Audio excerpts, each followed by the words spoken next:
осы еркін күш жайында мен өзім енді ақтөбелікпін. Біз Ақтөбедегі жауынгерлік клуб қой. Ішін көргем. Өте кішкентай, осы студиямен бірдей деп айтуға болатын шығар. Сондай кішкентай ғана жерден, мысалы, қаншама найзаның чемпиондары шығып жатыр. UFC-ге өткен қанша жауынгер бар сол жақтан, үшеуі болды уже, қателеспесем. Сыры неде деймін да? Сіздің ойыңызша? Еңбекте. Басқа ол жерде сиқыр жоқ. Бұл жерде біріншіден енді мен мана айтып кеттім ғой, бір адамға байланысады деп та. Негізінде әрбір іс солай.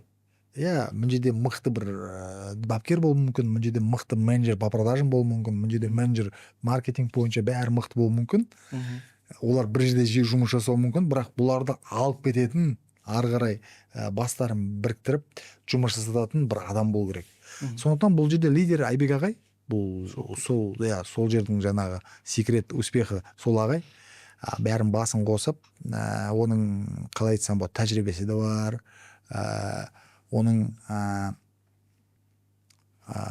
интуициясы да мықты, жалпы шеберлігі де жақсы, тілге де жақсы, ол кісі сөйлесіп біледі, әркім адамдармен коммуникативный жаңа нелері өте мықты. Сол кісіге байланысты деп ойлаймын. Неге десең, жасау ол бір бөлек, астап қалу ол біраз, оған бір тәжірибе керек.